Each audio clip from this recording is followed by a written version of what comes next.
There we go.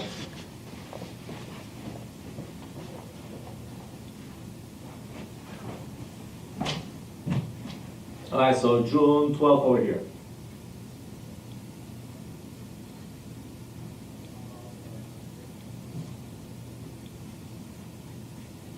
Okay, so we have this solution, and now we need to solve for C1 and C2 using the initial conditions.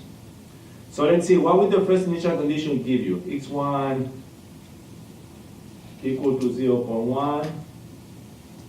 This will be equivalent to what? We just take the first equation over here, that would be x1. So this will give you what? C1 minus C2, no? Exponential of I0, which is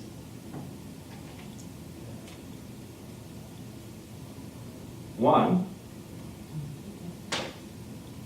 yeah, will be equal to what? 0.1. So first equation we have over here is C1 minus C2 equals 0.1.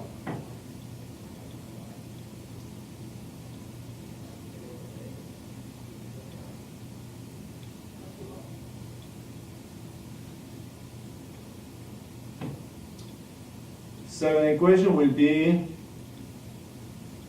x2 of 0 equals 0. So what would that give you? C1 plus 2C2. plus 2C2 equal to 0.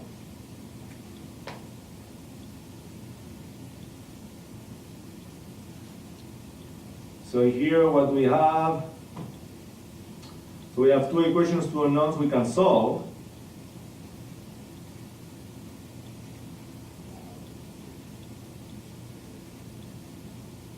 So we can solve for C1 and C2. So from equation 1,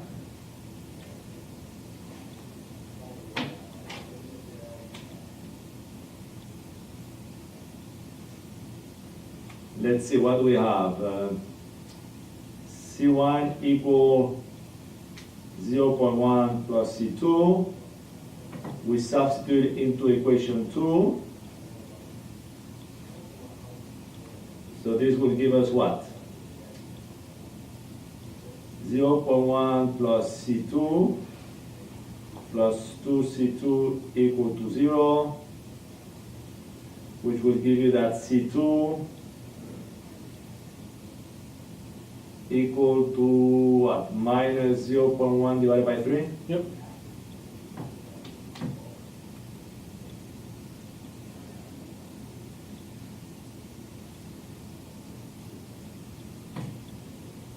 And C1 will be equal to what? It will be equal to 0.1 plus C2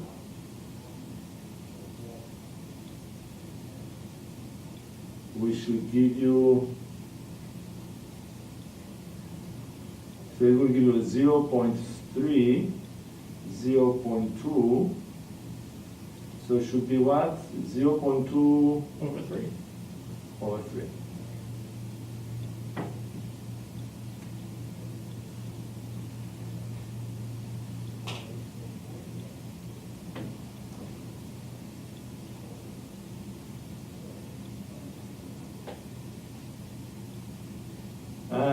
Okay. I was doing that, I was just thinking, okay, looks like we have, how many initial conditions do we have? 4, but it looked like we were just able to solve for C1 and C2 using 2, no? Mm-hmm. Okay, so what do we have for them? What did we miss? It's not a mistake really, but we missed something maybe on this final solution.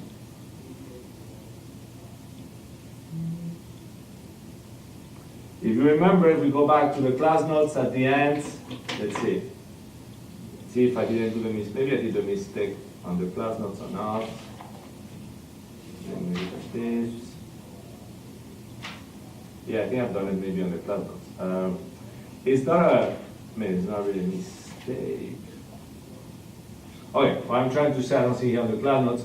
What I'm trying to say is that here, really, so this is correct, okay? There's nothing wrong with this.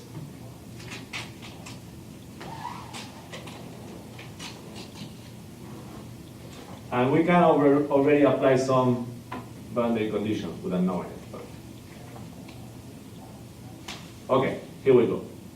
Really, when we came to this equation here, all right, forgot to do something here. What should really be the final response?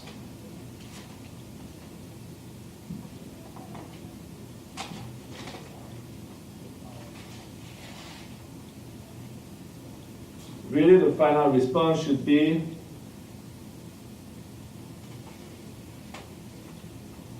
I don't want to move all my pages, but should be x of t, we say will be equal to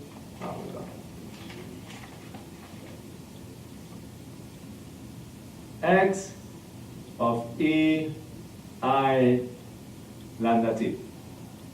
Okay?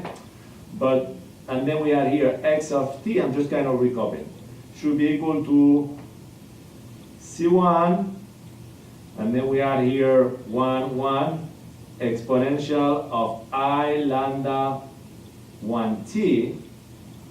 But why I kind of forgot to put is that generally when we do this, we needed to introduce here a phase angle, no? Minus phi1 plus the c2, which is what? Minus 1, 2.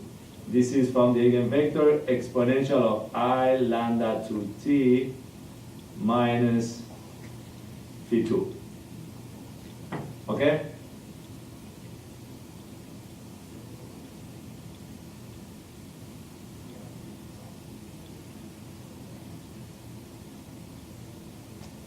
So we kind of solved this already, because what do we say? Remember, it is what it is, P1 over P2, or the T should be multiplying both of them, no? We want this one. Should I have the class notes on here? Because generally we transform that, no, that's correct, it's omega T minus phi. So what happens over here, all right? Then we know that lambda 1, this is more to understand the problem. Lambda 1 was equal to 0, so we ended up saying that x of t was equal to c1, 1, 1, but we didn't mention something about phi over here, 1. So what could we say about phi? What happened when lambda is equal to 1, to 0? Ordinarily, we turn the exponential into a 1, if there was no phi there. Okay, but what was the type of motion when lambda was equal to 0 that was representing that the two blocks were moving? Rigid body motion. Rigid body motion, no? So if they're moving in rigid body motion, is there any phase difference between both of them? Shouldn't be. It shouldn't be, no? So that's basically what is expressed about one of the other boundary conditions, in that the initial velocity is 0. So this would also give that phi1 is equal to 0. And then we ended up with expression here plus C2 minus 1, 2 exponential of I lambda 2t minus phi2. Okay? So here we found that C1, let's see, now I lost my pages. C1 was equal to 0.2 over 3, and C2 is equal to minus 0.1 over 3.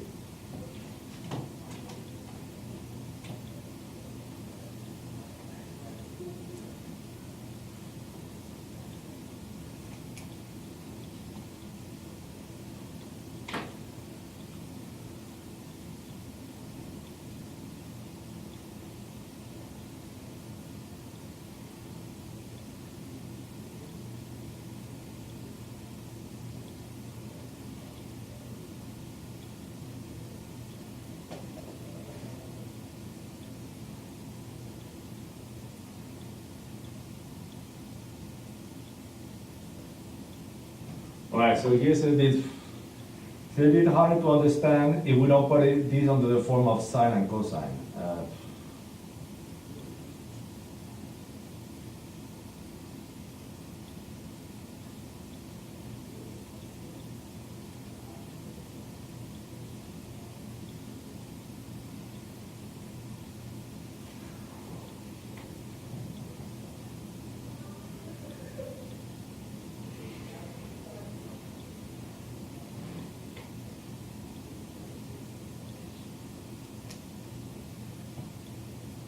Okay, so let me try something here.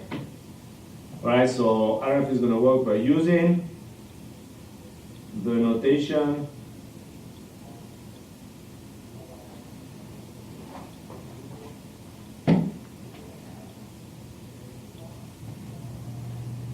what will the equation on top become? X of t will still be C1 1 plus C2 minus 1 2.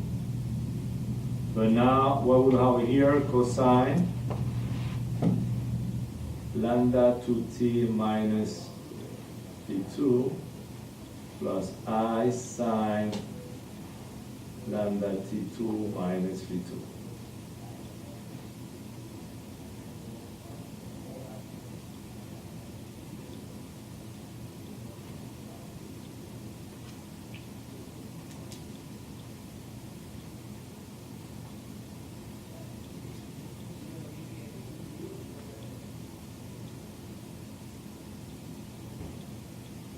Okay, and what was the expression for the velocity, what that we found?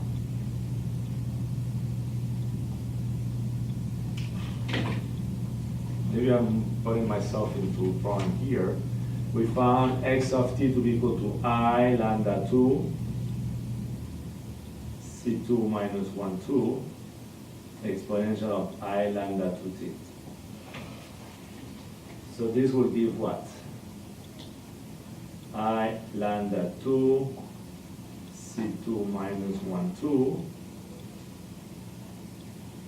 cosine lambda 2t minus I sine, oops, forgot the minus V2. Lambda 2t minus V2, and this one the same thing. Sorry for that, guys. Okay, I'm not 100% sure this is going to yield us somewhere, but let me change color. So if we use this equation now, either one, okay?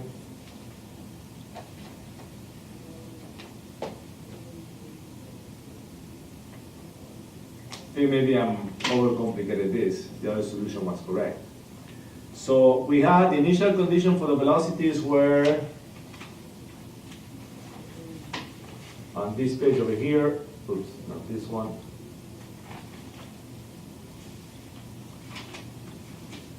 On this one over here, that the initial displacements at 0.1, 0, and then the initial velocities will be 0. So we use that equation here, what should that give us? Let's see if we can get something from those two equations now. So this will give us that I lambda 2 minus I lambda 2 C2. So T is 0. So what would that give us over here?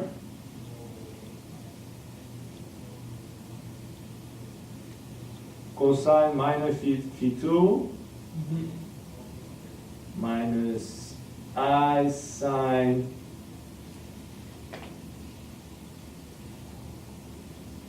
minus Phi2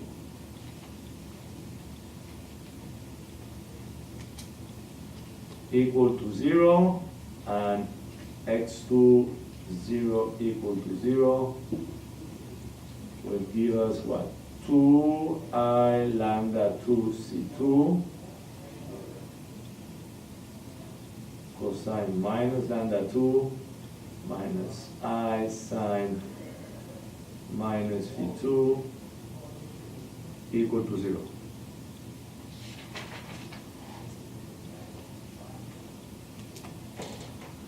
What can we do with this? Looks to me like phi2 has to equal pi over 4. So here we'll see. So C2 is known. So C2 really, these values, C2 lambda 2 are known. And since those are non-zero constants, then it has to be the trigonometric expression that equals 0. Yeah, so this ratio here needs to be equal. So we can say that satisfied only if cosine minus Phi2 minus I sine minus V2 equal to 0.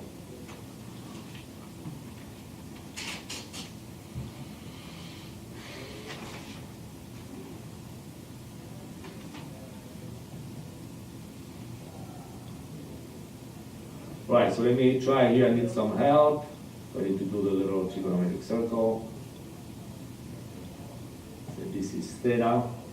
So let me just rewrite the expression. So we need to solve cosine minus V2 minus I sine minus V2 equal to 0.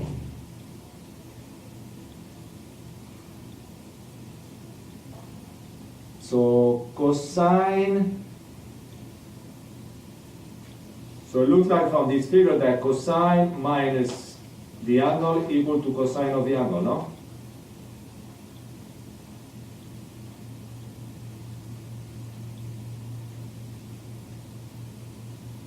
Mm-hmm. But the sine,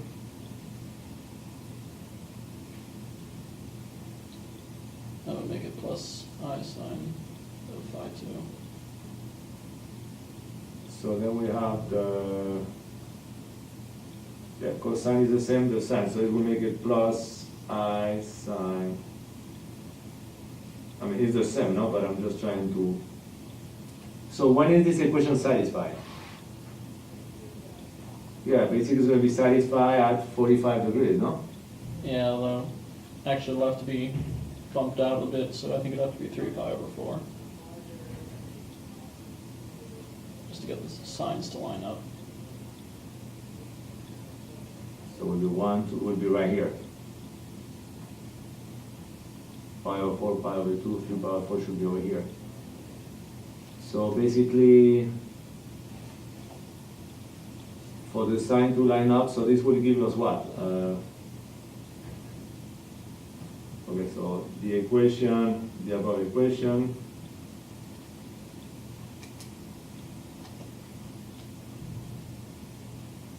is satisfied for the angle, so will be, so cosine of 3 pi over 4 will give you, Negative square root of 2 over 2. yeah, square root of 3 over 2, and the sine will give you, Positive square root of 2 over 2. yeah, but any of the solution will work. Even if we move to this point, this one will work as well, no? I don't know, the only problem is the signs might not check out exactly. So it would be for, that one checks out, I'm just checking, so, and if we move to this point here, what would that give us here? That would give you negatives on both functions. Yeah, so this one would be the only solution. Yeah, that or 7 pi over 4 would also work. Yeah, the opposite on this side. Yeah. Yeah. Okay. But I mean, this is part of the solution, but it's not the most important part of the solution, because that only tells you where you're going to start the solution, no? Yeah. You can start sooner or later. All right, so to me, if you finish the solution where we did it the other day over here, which is at this point over here, okay, and you write down this is plenty, okay? This now, the fact about this P2 over here is just to show where you start plotting the solution, and that's about it. Yeah.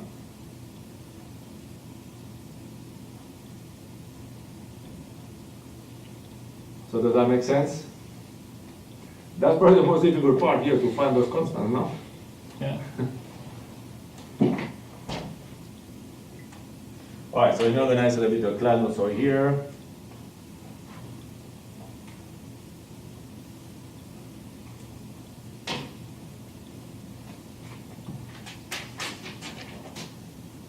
So let's see, 87, 86, 85, So I can scan all that stuff for you guys later on.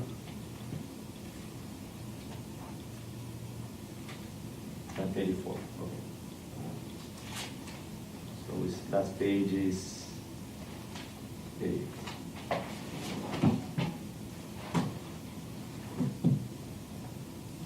Okay, so if you want, before we move not to the next chapter but to the next section, remember what we did is this again. 2 degree of freedom, you have 2 rigid bodies. Procedure is the same. You derive the equation of motion, but it's a lot easier if you write it under the matrix form. Once you have the equation of motion, the matrix form, you assume the solution to be harmonic, okay? You go through the whole algebra, you're gonna find this equation here. When is this equation satisfied? When the matrix determinant equals 0. Okay, when either this is 0, no? Everything is 0, or when this matrix here, determinant of this, is equal to 0, all right? So this equal to 0 will give you then, this is what is called the eigenvalue problem. After you determine, you find this B quadratic equation, you solve for the lambda squares, you find the roots. So these are called the eigenvalues, but we know that the eigenvalues for us would be equal to the natural frequencies of each one of the objects. Now that we have 2 different values for lambda, you need to solve this equation for the 2 different values of lambda. So you substitute for the lambda here, and you solve for x1 and x2. Okay? So we do that. We do the same thing for the other one, and we found that the solution for the first mode, lambda 1 and lambda 2, will be these ones. We substitute into this solution. This is basically the same thing we did. So it gives you the solution. And then we solve for the problem. But again, now this was the example, so we now go with numbers, same procedure. In this case, we found that the 2 eigenvalues were 0 and 300. So the first one, 0, means that both objects move simultaneously. It's what is called rigid body motion. And this one is that one is moving with respect to the other.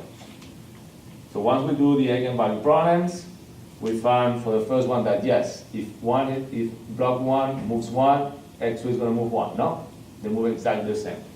Rigid body motion.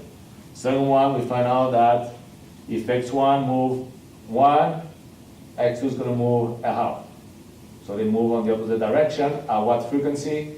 300. Okay? Square root of 300, right? So this is the solution,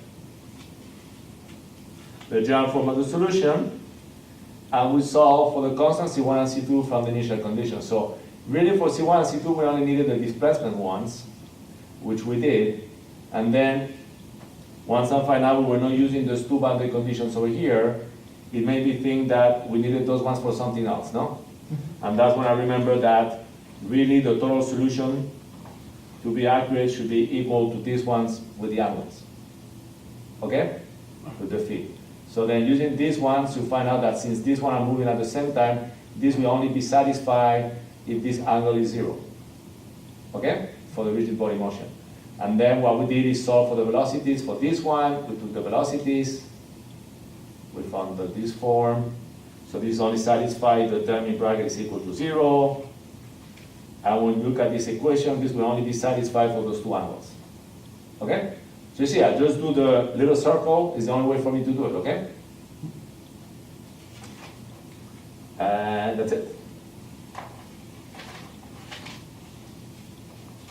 So now, you know the foundation for the 2 degree of freedom.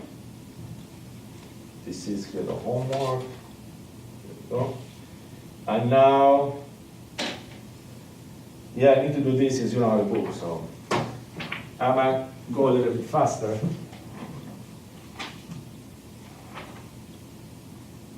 So, what did we do in the previous chapter for 1 degree of freedom? We derived for 1 degree of freedom, first the free vibration problem, then we got damping, and then we did the force 1 degree of freedom motion, no? So in this case, we're going to do now the force. What would be the solution? We have forcing function for the blocks M1 and M2. Okay? How would that look like? So obviously I'm going to skip some of the terms. I mean, some of the details. So it will be force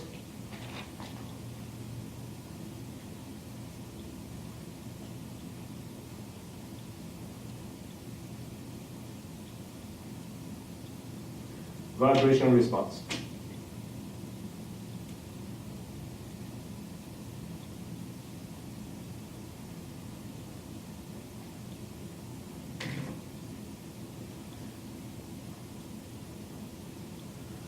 Okay, so instead of doing one program, I'm just going to say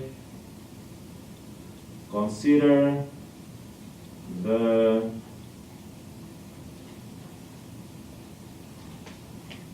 following general form for the equations of motion. So I'm going to make it very general, okay? So it would be M11, M12, M12, M22, X double dot 1, X double dot 2, plus C11, C12, C12, C22, X dot 1, X dot 2, plus K11, K12, K12, K22, oops, no, X1, X2, equals to F1, F2.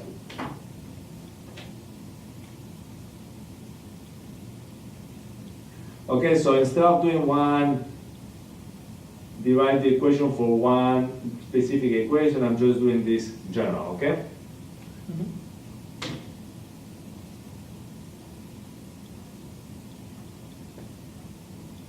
Okay, so the solution to this system is obtained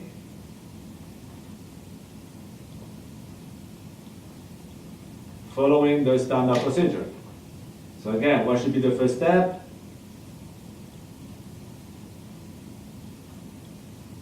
Assume a harmonic solution. Assume a harmonic solution.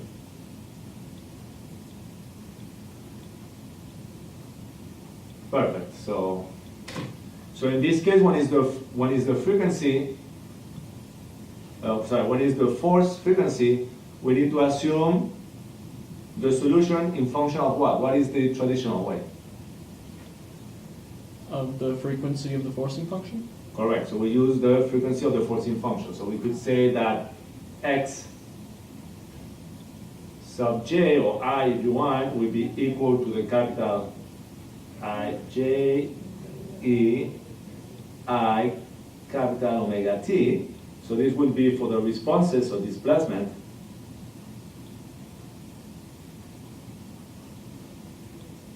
X1 and 2. This is the forcing frequency. Okay?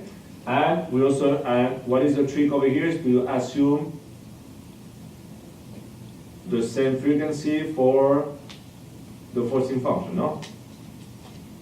And here J will be equal to what? Some integer? Yeah, 1 and 2, because we have 2 degrees of freedom, okay?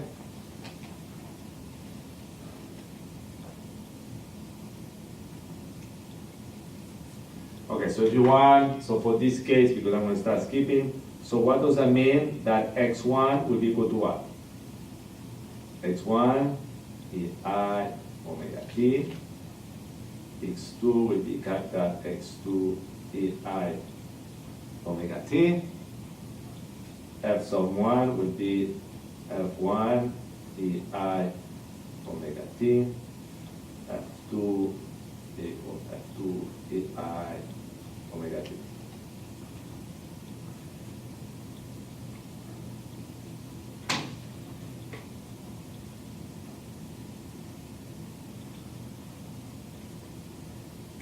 So what should be the next step? To find the derivatives and put them back into the equation? Correct. So from here we should take x dot for the damping, no? Mm-hmm. And x double dot for the mass. We substitute over here, everything will be in function of ei omega t, depending on what you have at the front, no? Mm-hmm. So we substitute into this equation. So substitute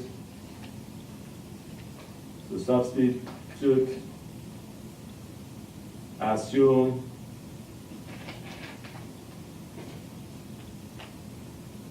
solutions into equation of motion.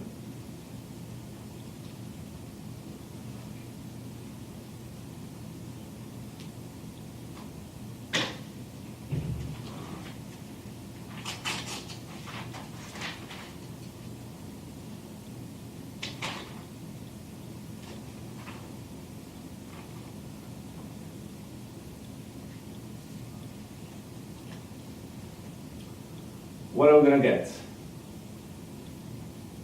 Ei omega t. So what will be the expression for M11 would be M11 lambda square. That will correspond if you take twice the derivative of this one, no? Mm-hmm. What you get? I omega, no? Once I omega twice. So it's I squared is minus 1 omega. You go with the M. So minus M11 omega squared plus I C11 capital omega plus K11.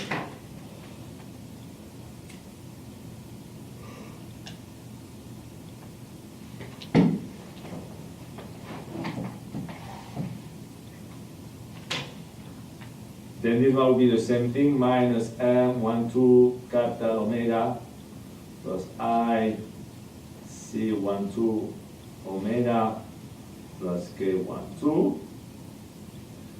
This will be exactly the same term.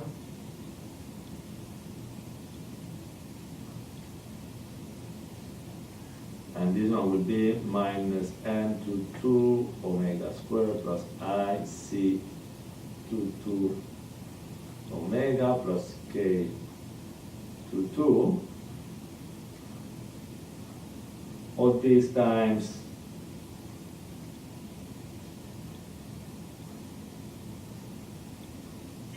x1, x2 should be equal to what?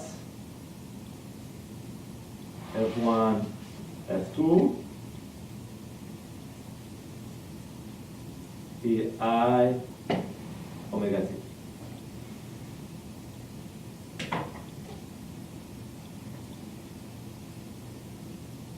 So that's the whole reason why did we assume the solution for the deformation x and the forcing function with the same omegas. So that when we go to this equation here, no? Mm-hmm. Now what can we do? Cancel them out. Cancel this one and cancel this one. Now,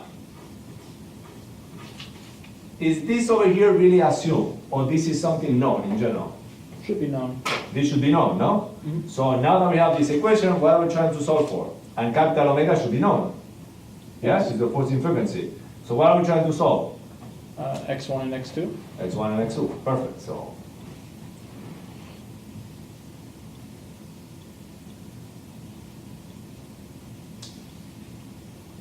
okay, but before doing that, I'm going to do a little bit of change of notation to make it easier. Okay. Sure. But yes, we need to solve for x1 and x2. So defining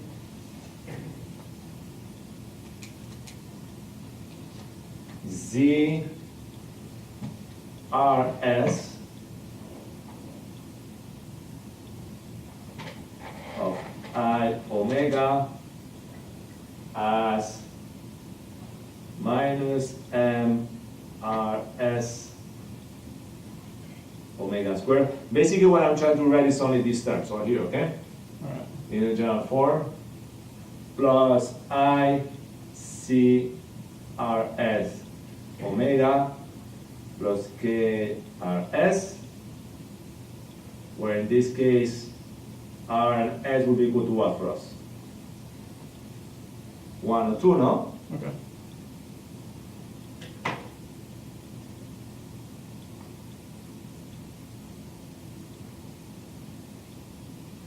So really what will happen is that the above equation, we can rewrite the above equation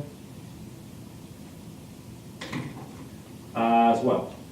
Z11, Z12, Z12, Z22? Yeah. Which is a lot easier, a lot faster, no? Yeah.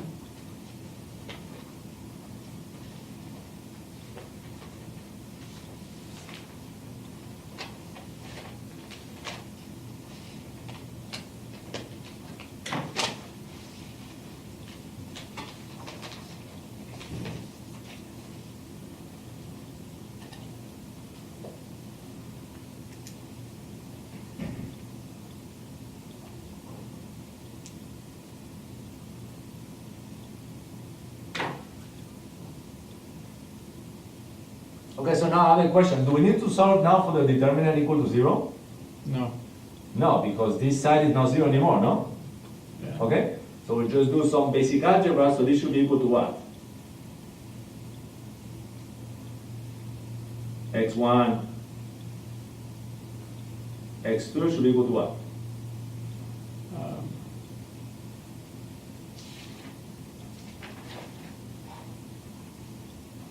Yeah, the limits of this matrix Yes.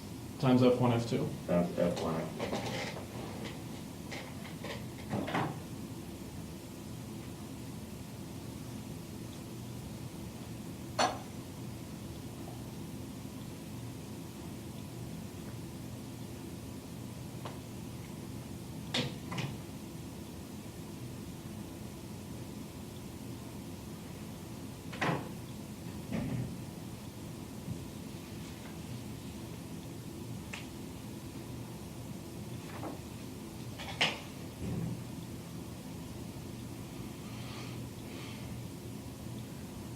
Okay, so this is just for this case, is not for a general case, but for a 2 by 2 matrix, what is the inverse equal to?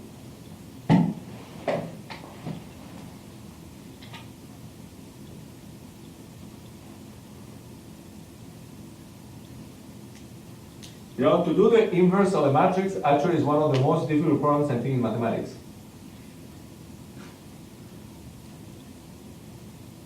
But for the 2 by 2, generally what is that equal to?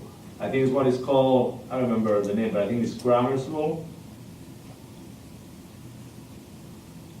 What would that be equal to? You will have here Z11, you do the determinant, no? Z11, Z22, minus Z12 squared, yeah? And then on this side,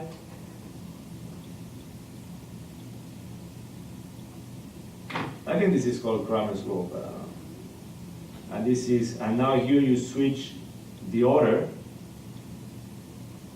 of one of the columns, and then you switch once the sign of the diagonal,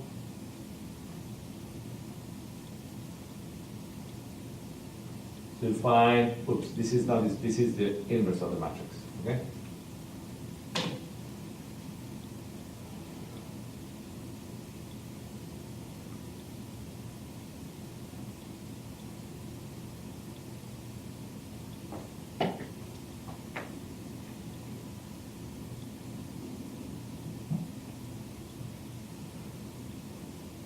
So let's see. I mean, I could leave it under this form. But let's do it once more. Okay, using this expression, what would be x1 equal to? Would be equal to z22 times what? f1, no? Mm-hmm. Z2 f1. And then divided by Z. Yeah, but you need to do the other one. Oh. Minus z12 f2.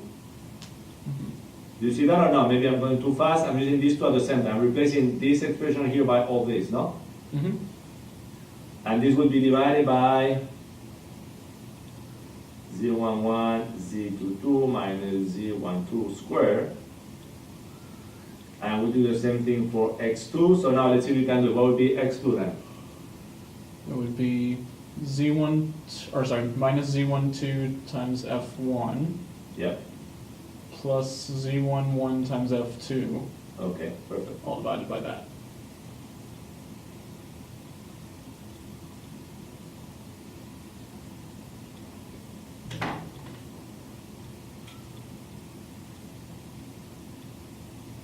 Okay, so you could do it under this form or this form over here.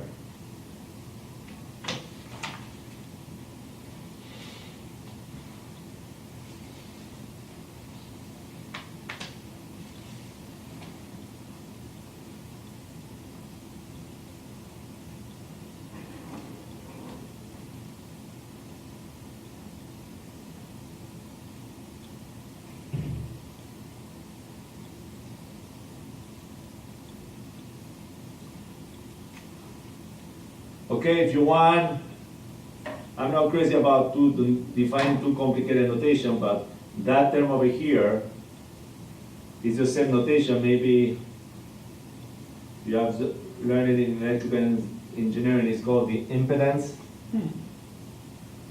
Actually, you know that all those little sketches that we do with masses, springs, and damping, they actually are the equivalent in electrical engineering. With what would be the equivalent components would be inductance, so L, no, they use L for inductance, resistors R, and what is the other one? Capacitors? And capacitors. So, yeah, so let's look at this if you want. Let's go very quick.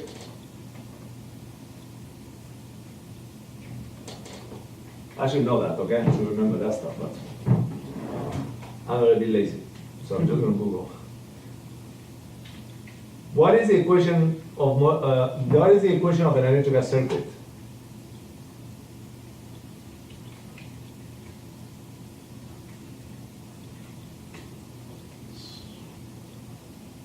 Because, for example, you have the mass, you have the damping, you have the stiffness. So which one is equivalent to the resistance, capacitance, or inductance, no? The capacitance would be a stiffness, the inductance would be the mass, and the resistance would be the damper, I believe. So let's see this one. So electrical, I don't know if they're going to say that, equation of a circuit.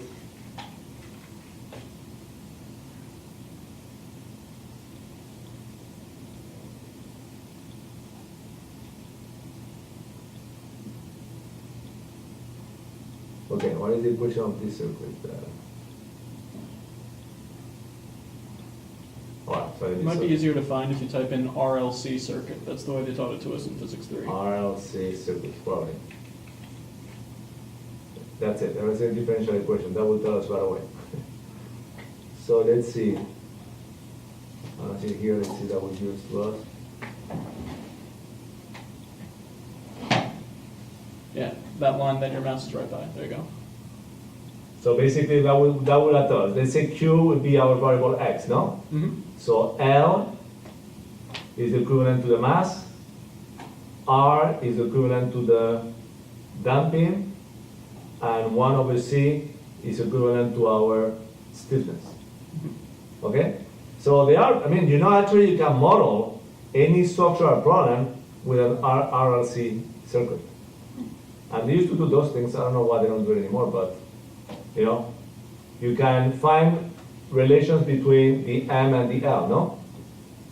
So you can model your circuit. So actually you can see that, and if you study this, don't you have resonance or a voltage where this goes to infinity, the response? I think so. Yeah, it's the same thing. So what is the response of this one? Remember, here they did it with the sine and cosine. Mm-hmm. It's exactly the same thing that we have been doing, no? Yeah, basically. Okay. And what is this? It's basically that curve where it's the This is the damping. If it was no damping, so basically if it was no, what is this one? If it was no resistance, no? Mhm. What will happen to this curve? It will go to infinity. Yeah. Yeah, so the amplitude of the response will go to infinity, which is what we call resonance. And I think the electrical engineers also call resonance. So Probably. it's exactly the same thing. Okay? And you see, I mean, here you see the response of this. So this is what? This is the particular solution. Now that we find out. Now this is a particular solution. I mean, all those will be the homogeneous per particular solution. Mhm. Okay? The same thing as we just did now. Okay? But for electrical engineering. So it's good that you see similarity between vibrations and electrical circuit, because they are really similar. The equations will do exactly the same thing. Alright? Right, so let's go back.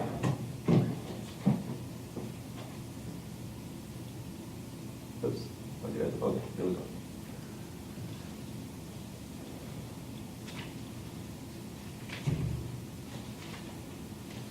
Alright, so let's try to do a problem over here.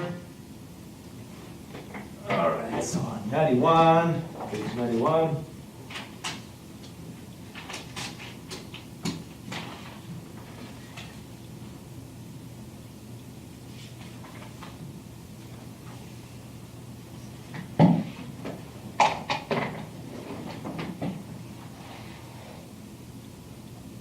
Example.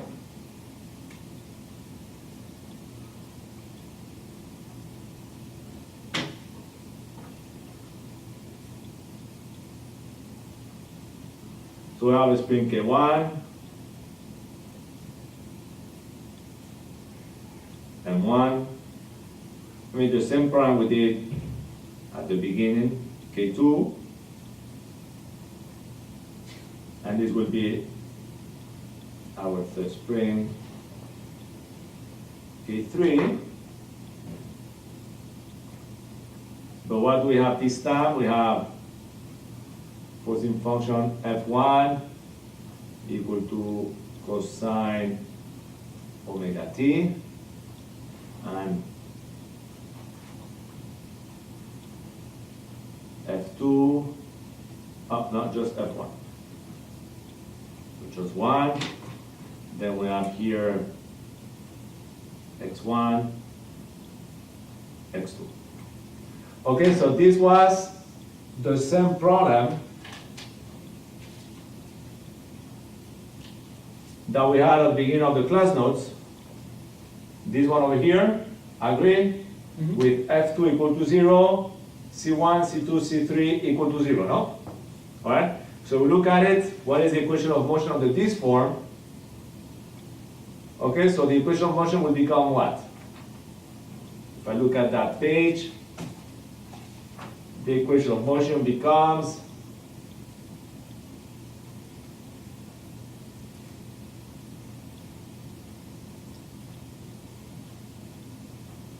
so sorry, this is, okay, so it would be M1, let me put some data here, sorry for that. So we have M1 equal to M, M2 equal to M, and they tell us that K1 equal K2 equal K3, and they are all equal to K, okay? Mhm. So basically what would be the equation would be M over here, 0, 0, M,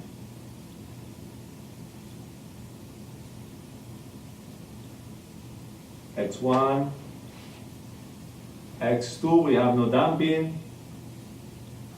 Here we end up having K1 plus K2, no? Mhm. Is that equal? Minus K, and here we have K2 plus K3, no? Mhm. So it should be 2K.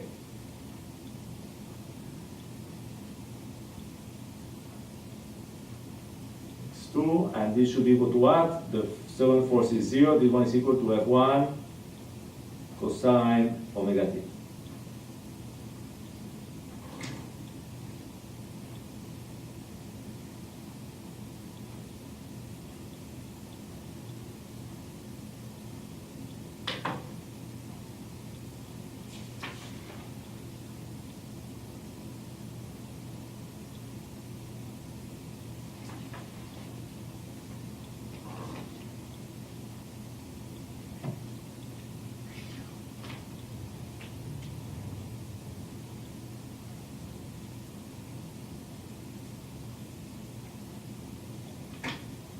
Okay, so the general solution will have what?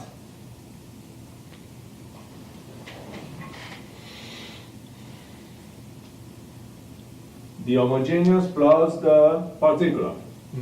Okay? So let's first do x of h, the homogeneous.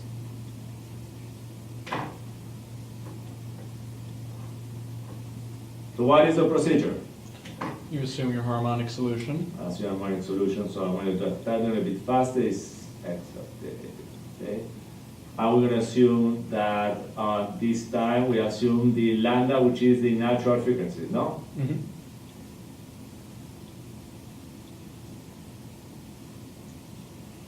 Okay, and what is the problem that we solve?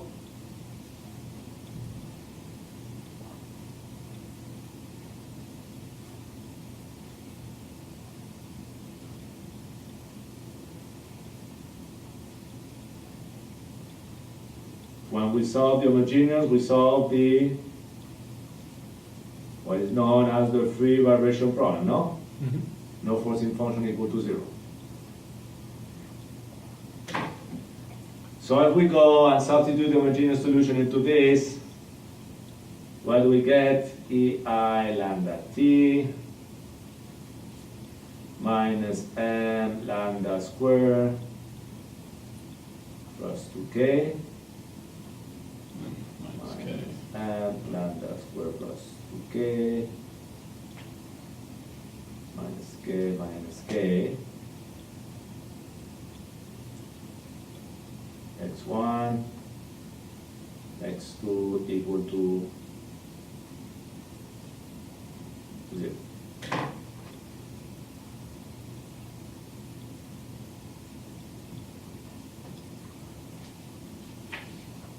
Okay, I'm starting to go a bit faster, but you see that we do over and over the same, no? So now, when is this equation satisfied? When the determinant of what's in the brackets is 0. Okay, so either when I omega t x1 x2 are equal to 0, so that's the trivial solution, or when the determinant here is equal to 0, no? Yep. Okay, so that means that we have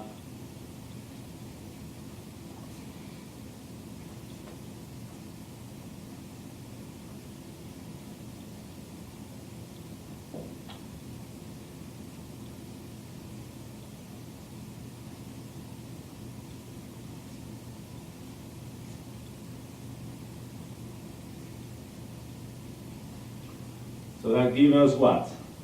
Minus m lambda squared plus 2k squared plus k squared, or minus k squared. Minus. Minus, yes, minus, three minus. Equal to 0. So if we do the square over here,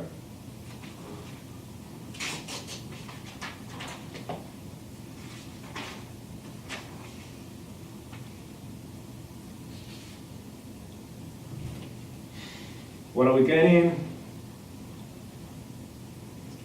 M squared lambda to the 4th plus 4k squared, no? Minus a k squared over here. So this will give us what? Plus 3k squared. Plus 3k squared. And now you will have now the minus 4 m K lambda squared. lambda squared equal to 0.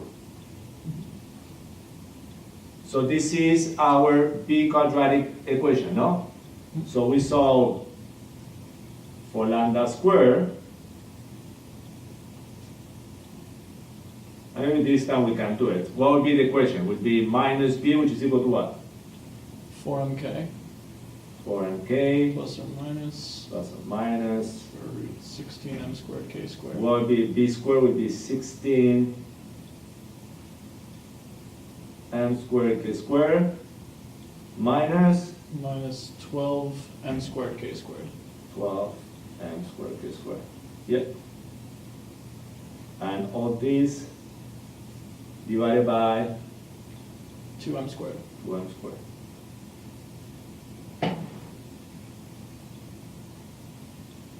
So that's not that bad. This will give us what?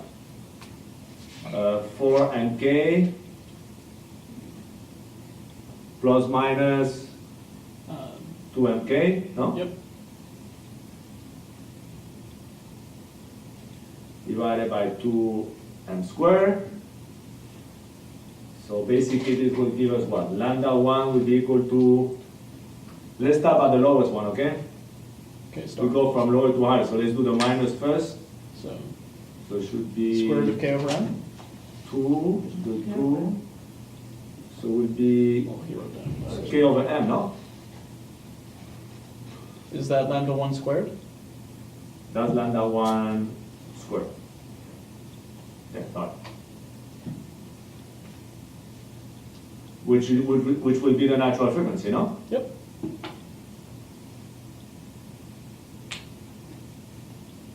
You remember what do we have? Omega n equal to square root of k over m, no? Mm-hmm. It's the same thing. So we always start from the lowest one. And lambda 2 squared will be equal to what? So 6 divided by 2, 3. Yep, 3k over m. 3 over m. So these are what? Your eigenvalues. Your eigenvalues, but which are your natural frequencies. Mm-hmm.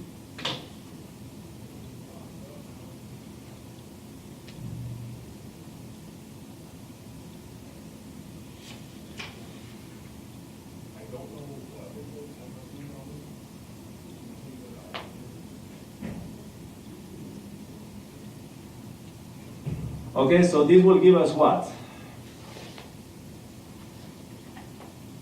X homogeneous will be equal to what? Don't we have to find the eigenvectors first? Oh, okay, you're writing out the form of that. I'm just writing down for this. So that would be x1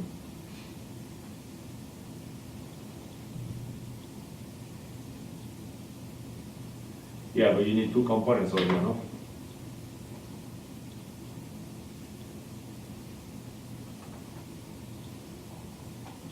Yeah, so let's find the eigenvectors first, yeah.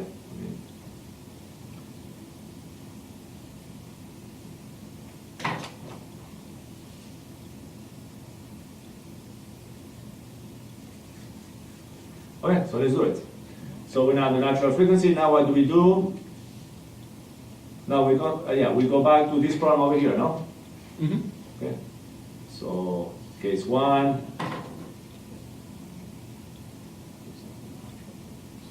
Lambda squared equal lambda 1 squared equals to k over m. So what is that giving us? Well, we have K minus k minus kk. So it will give us minus, let me do the first one in detail, minus n k over m plus 2k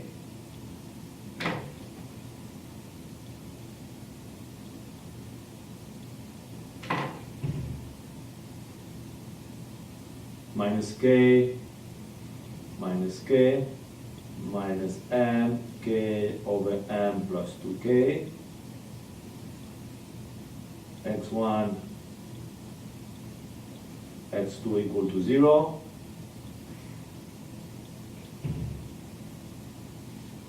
So what is that going to give us? K minus k minus k, k x1 x2 equal to 0. Which looks like it gives us again x1 equals x2. Which will give us what? K x1 minus k x2 equal to 0. Mm-hmm. And that will give us minus k x1 plus k x2 equal to 0, which you are right. This is only satisfied if x1 equal x2, no? And this will be for the first one.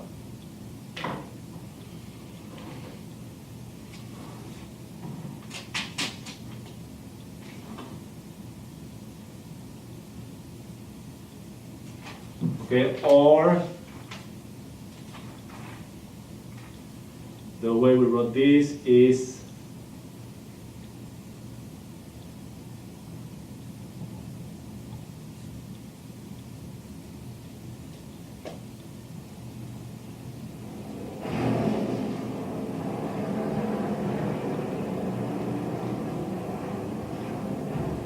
x2 equal x1. So what will we have here? 1, 1, or 1. Yeah, so would be if 1, you could write this. If we divide by x1, would be 1. Yeah, it would be 1, 1 because they're equal. So 1, 1. We have this. Okay, case 2 is lambda squared equal lambda 2 squared, which was equal to what? 3k over m.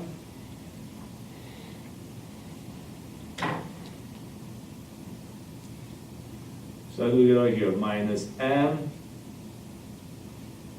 3k over m, plus 2k.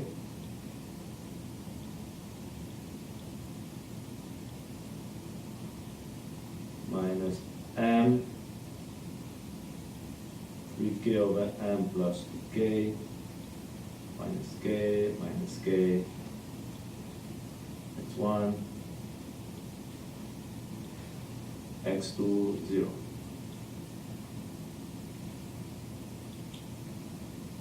So what is that going to give us? Minus, so it will give us minus k, minus k, minus k, minus k, no?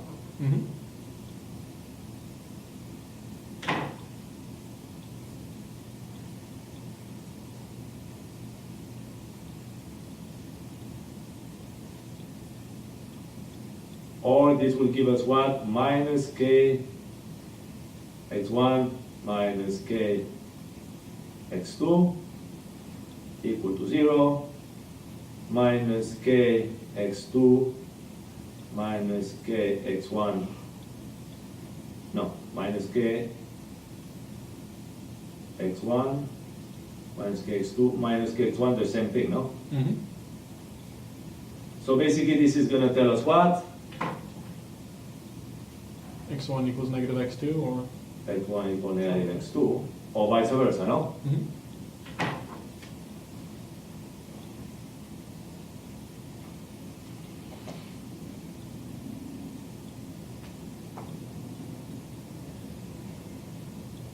So here what could we do? 1, negative 1. 1, negative 1. Could be one solution, no?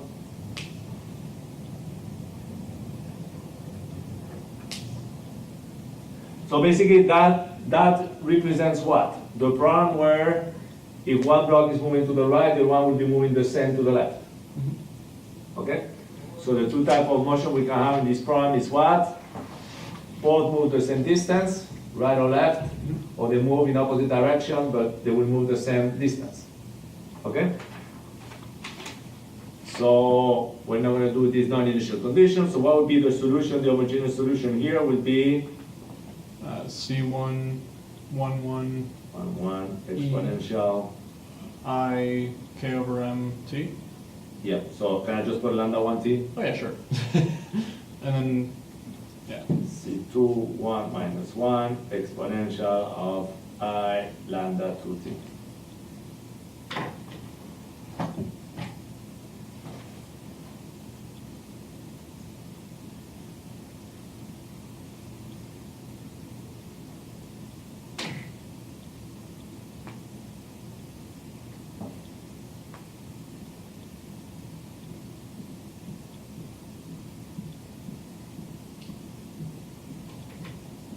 What was this page?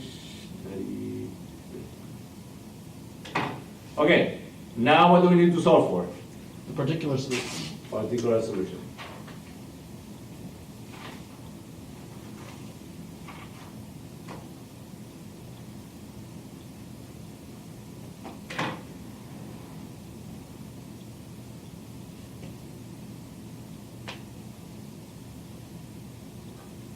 So what do we do for a particular solution? You assume a response of the same frequency as the forcing function? Yes, we assume this, EI, but this time we use the forcing frequency, no? Mm-hmm.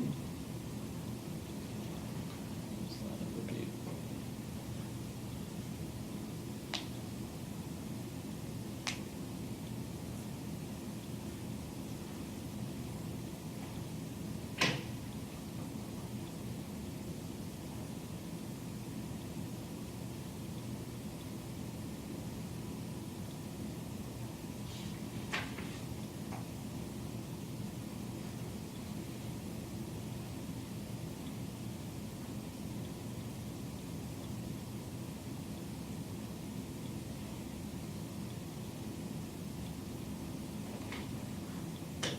Okay, so now what do we do with our solution? We substitute into the equation of motion. Mm-hmm. Okay, so let's do it because I don't have the notes for that, so we're gonna help me over here. So the original equation, let's remember the original equation is M0, 0, M, x1, x2, plus, what was it, 2k, Mm-hmm. minus k? Minus Okay. K, and Minus then k, minus K, 2K. k, double dot. And now this should be equal to the leftmost.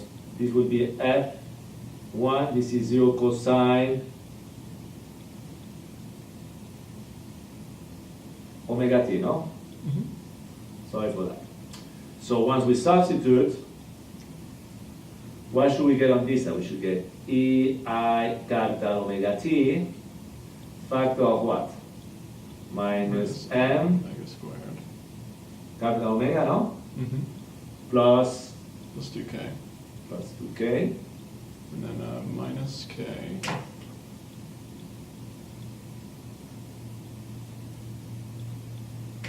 And we have here minus M capital omega squared plus 2k. And here we get minus k, minus k. And then we get here x1, x2, and here we get the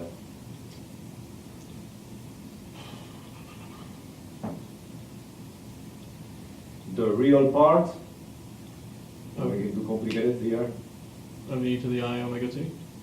I omega t of F1, 0. Okay, so if we take the real part on both sides,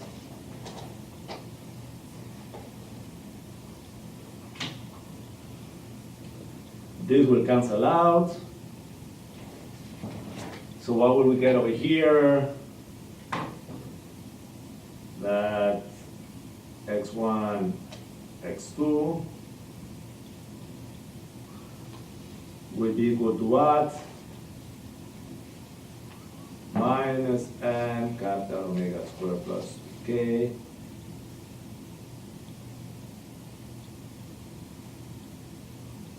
minus k minus k minus m omega squared plus k F1, 0.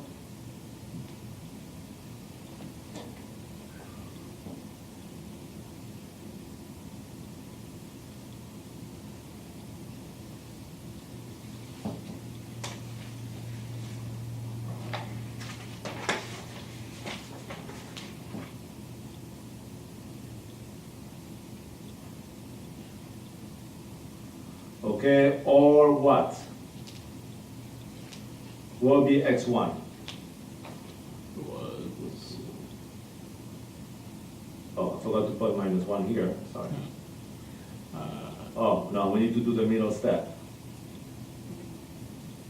That might be too complicated otherwise. So we have x1, x2. What should be the inverse of this equal to? It's 1 over. So minus, we do the determinant over here, no? Yep.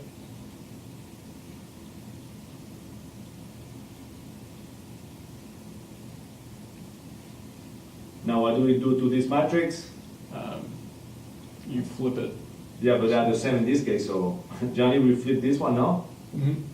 And we change the sign to this one, no? Yep. So here will be the same anyway, no?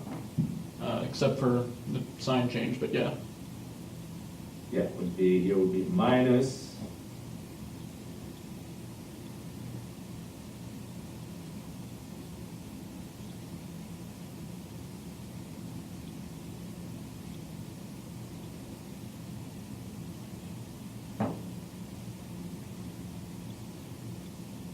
okay, and sorry for that, but I will need over here F1 and 0.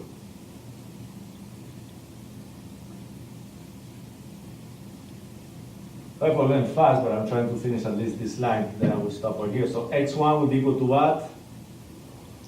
F1 times Okay, so minus, I'm putting this one over here, no? Mhm.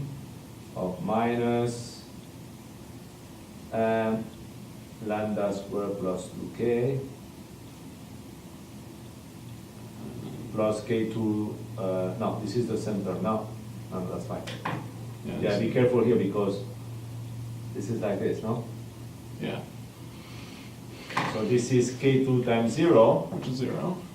so, which is 0, so this will be divided by minus m omega squared plus 2k. We could do the product here, but k squared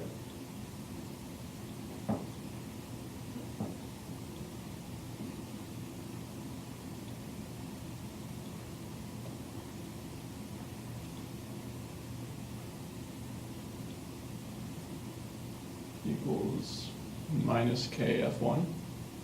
minus k f1 divided by minus m omega squared plus 2k squared plus k squared.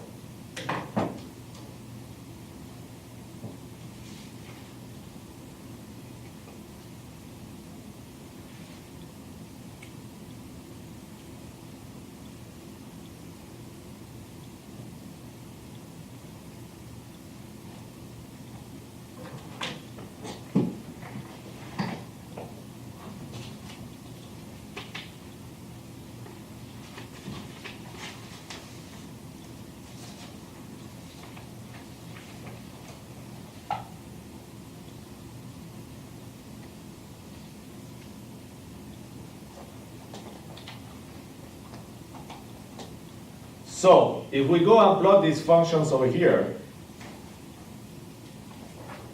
and I'll give you a copy.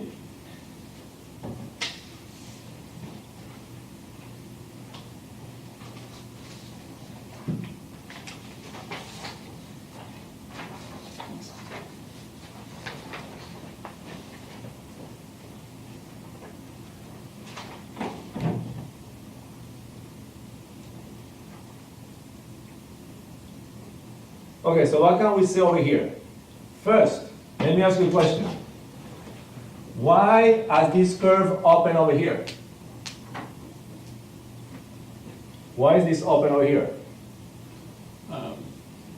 Because the ratio between the frequencies is 1, so it's in resonance. Okay, but generally they are open because it's not damping. If it was damping, what would happen? It would close, it would just have a peak. They would close and we have a peak, no? Versus this not damping, what is saying that this is going to go to infinity. Yeah? Mm-hmm. This is resonance. So that happens at omega equal to 1. But since this is a 2 degree of freedom, this is what we're expecting for 1 degree of freedom, no? Mm-hmm. But this is 2 degree of freedom, so what's going to happen here? At omega 2, this is also going to go to infinity, no? Yeah. Yeah? Okay? So that's for the first response for x1. So for the first rigid body, the same thing should happen for the second one. Okay? But what is the biggest difference over here between those two curves? I mean, it's over here. You see the shape of this line over here. Yeah, it's almost like a sine and it's almost like a cosine. Correct. So one is like this, one is like this. And this is the ratio of x1 times k over f1 is equal to here. So let's see what I wrote over here. So it can be observed from the above figure that the amplitude x1 and x2 become infinite at capital omega equal omega and capital omega equal the second natural frequency, which corresponds to the two resonance frequencies. At all other values of omega, the amplitude of vibration are finite. Okay? Okay. But really, what can you see over here? Here, x1 is staying minus infinite, and then here is going to plus infinite. Okay? But here it looks like it's going to the minus, minus. There is not changing sign for x2, no? Mm-hmm. Okay, I'm just observing that.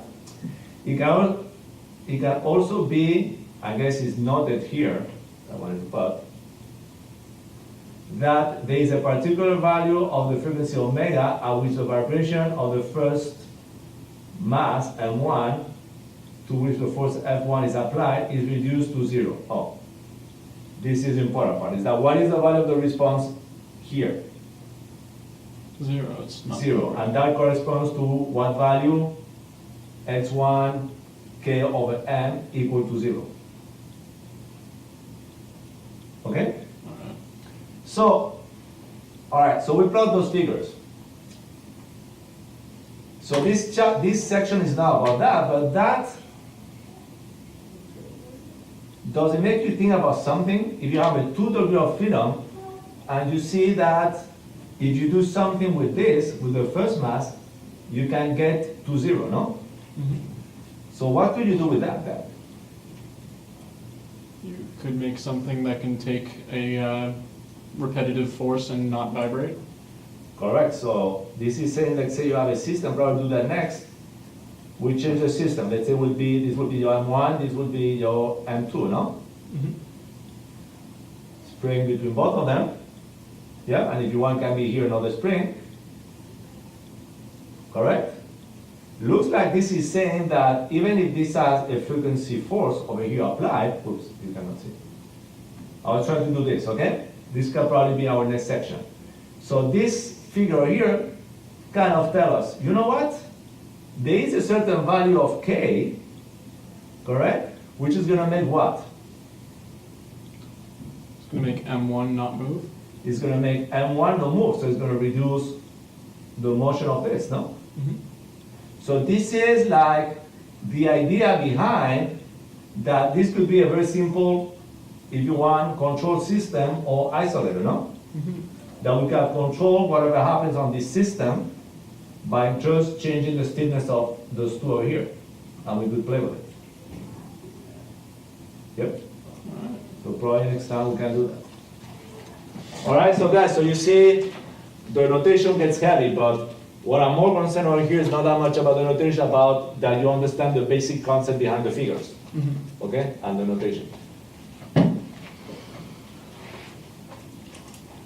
So homework is due tomorrow?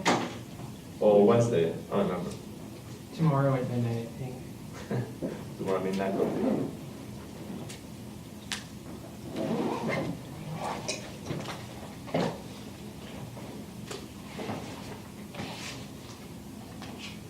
This is night 8, I've got a lot of pages.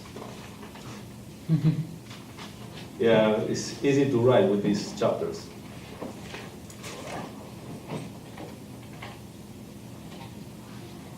Maybe, you know what we can do next time? Let us start maybe doing these problems and try to do one with MATLAB and see how we can do all those stuff with MATLAB. Okay. Should not be difficult.